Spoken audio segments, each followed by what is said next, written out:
Good evening.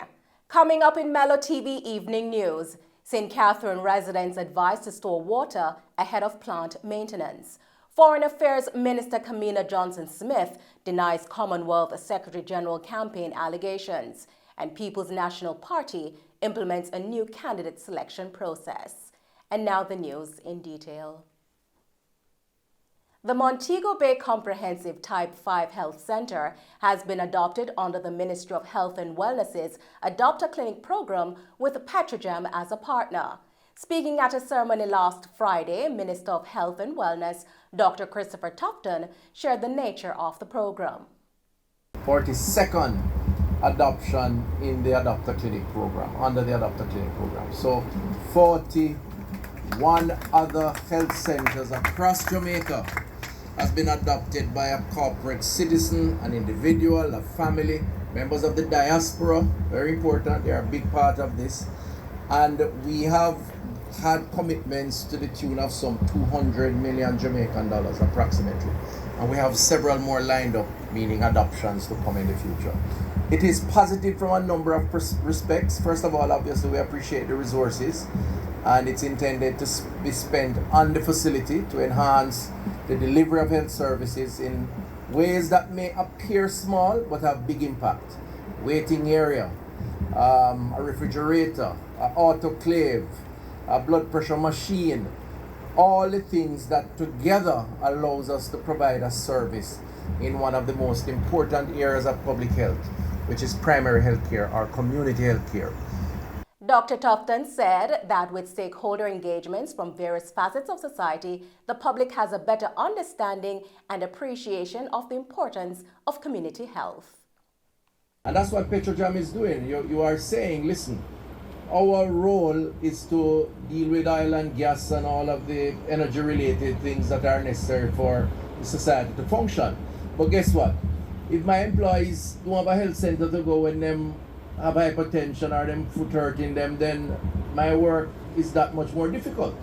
There's a connection, and we must make the connection between how society works and, in our case, why people who are healthy are more productive and can contribute to the overall development, their personal development and the development of sectors that they are in, particularly when they're not in public health.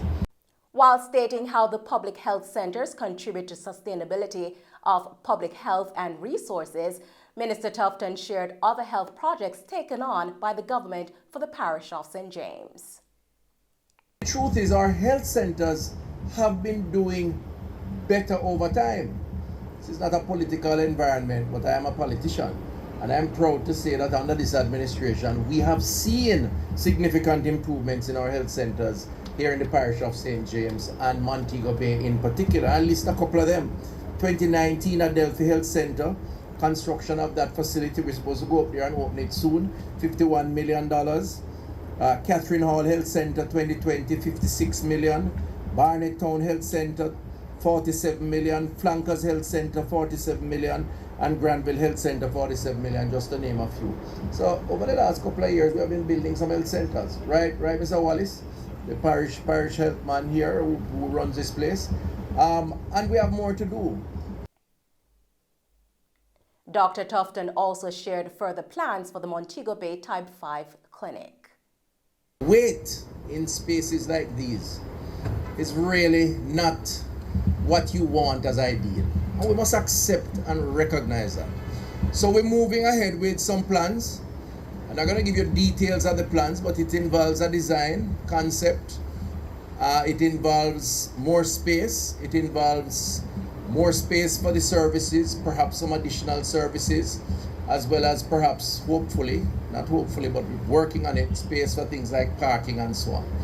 During the course of this year, I am hoping, based on the discussions that are taking place, to be able to be more definitive around what it involves and the timelines. But suffice it to say, the attention is on Type 5 to make it, to right size it for the demands of the population. Customers of the National Water Commission in parts of St. Catherine are being advised to store water as the Yangswell facility will be shut down for maintenance from May 1 to May 6. Some communities, including St. Jago Heights and Twickenham Heights, will experience water disruptions during this period. However, the NWC has assured that water trucks will be available upon request to provide interim relief. In the meantime, dozens of residents in South St. James, particularly those in Nicaragua community, are urging the National Water Commission and their political representatives to restore their water supply. The plea comes after a landslide caused by damage to the main road and water main over the weekend, resulting in a blockade that has been cleared on Saturday. Wait about it. Yeah, man, it's like when the rain fall. The dirt get loosey, so you just slide down. Yeah.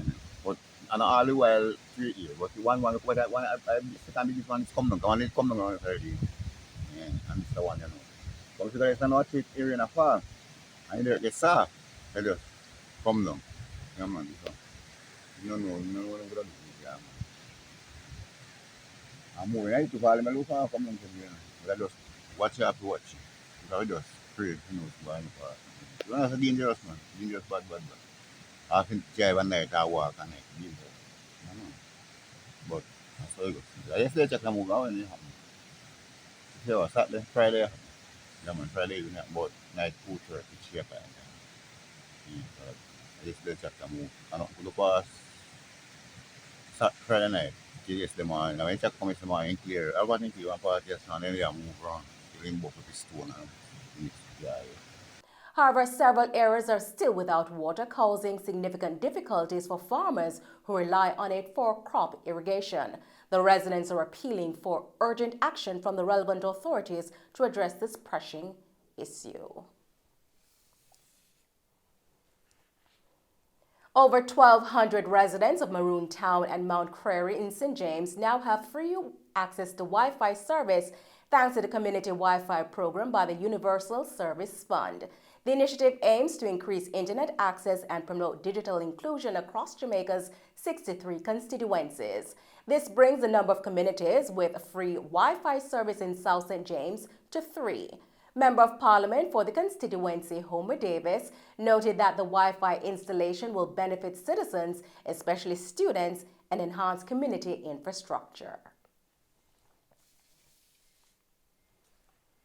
Minister of Foreign Affairs and Foreign Trade, Senator Kamina Johnson-Smith, has rejected allegations made against her regarding her campaign to become Commonwealth Secretary General. Retired U.S. law enforcement agent Wilfred Rattigan filed a lawsuit claiming that Mrs. Johnson-Smith did not comply with the law by not reporting corporate donations made to her campaign. Senator Johnson-Smith denies these allegations, asserting her commitment to upholding transparency and ethical conduct as a public servant. According to reports, Mrs. Johnson-Smith's legal team has not yet received the documents related to the lawsuit.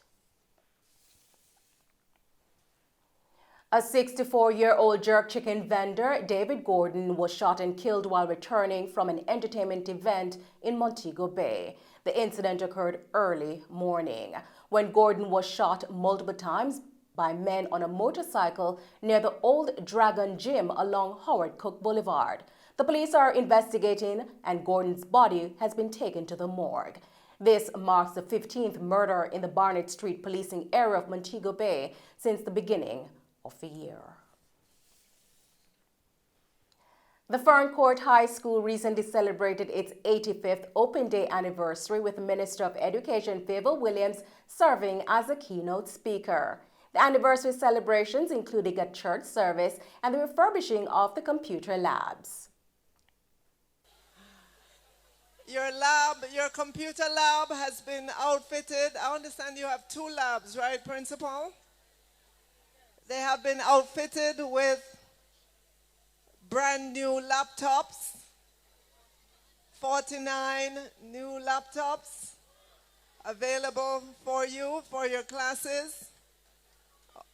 All right, we want you to become as technology savvy as you can. And so we have to ensure that in our high schools in particular, we have the devices available to you. So I'm delighted that we were able to do that. The students were also given access to Microsoft 360 products to assist with lessons and promised complete campus internet connection. I'd like you to go to your MOEY email today. We have sent you a link for you to click on, all the teachers as well, and download. You will have access to Microsoft Word, Excel, Teams, Notes, a whole host of Microsoft products, and especially to you who are doing CSEC and CAPE, you will have Microsoft Word, Excel to help you to do your SBAs. All right, so I'm going to follow up with the principal, and I'm going to ask him how many of you have downloaded that. All right, the ministry has put that in place for you to have, and we don't want it to just sit there and you're not accessing it. Additionally, we're working to ensure that Ferncourt High School has adequate broadband connectivity all across the campus. Pretty soon that will happen. I know that the technicians are working to ensure that. And in time, wherever you walk on the campus, you should have access to connectivity. The People's National Party, the PNP, has announced that it is using a new process to select candidates for the next general election that will give the party, quote, the strongest team. The process involves polling as a preliminary screening of candidates for seats that are being contested internally, and the poll is to ensure that the candidates have a certain threshold of support from constituency voters. In addressing the party's National Executive Council meeting on Sunday, April 23 in Montego Bay, party president and leader of the opposition, Mark Golding, highlighted the party is well on its way to victory based on recent public opinion. And comrades, we have been making progress. We've been making significant progress. We're all aware of the Don Anderson polls that were done towards the end of February, which showed our party rising about 10% over the period since the previous polls last summer, while the Jamaica Labour Party has continued its decline to the point where we were marginally ahead of the Jamaica Labour Party for the first time since 2015-16. And that poll concretized our understanding of the situation, that Jamaica needs a new direction. The people of Jamaica are not happy with the way in which the country is being run, the direction in which the country is going, and the compromises of the future of our children and our grandchildren that are inherent in the way that this Jamaica Labour Party government is running the country. And indeed, in our budget presentations, Comrade Julian Robertson and I reiterated the time has come for a new direction, and we set out to illustrate the different angles of that new direction and how we would carry the country forward under a new PNP government. Mr. Golding further highlighted the progress of the party based on constituency polling results. In virtually every constituency that we have polled so far, the People's National Party is enjoying a substantial lead over the Jamaica Labour Party. Time come, comrades. The people want to see us. They want us back in charge of their affairs. They have much greater faith and trust in us. They know we don't come here for scrape. They know we come here to defend their interests and to take this country forward on a pathway of integrity, of care, of love, and of effective management in the best interests of the masses of the people, and not just to protect the vested interests of the few and the privileged of the society. That is what the People's National Party is about. The PNP has decided to move to a one-member, one-vote system, which will require re-verification of the party's membership. The PNP president also urged members to resolve any issues through the channels within the party and not to bring them out into the public domain. That being so, it is very important that we continue to treat each other with respect, that we deal with any issues through our internal processes and through internal dialogue, and let us not do anything that would in any way weaken the progress, dilute the progress, or in any way inhibit the progress that we are making for the people of Jamaica.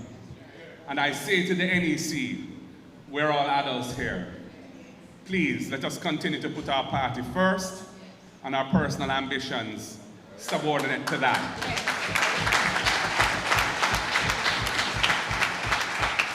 Whatever happens in this particular selection exercise, the PNP has a place for talent, and your talent will find an avenue of expression within the People's National Party and within the next government of Jamaica when we form it. And those are the stories making the news this evening. Thank you for tuning in to Mello TV Evening News. I'm Nicole Hales. Stay safe, and thanks for watching.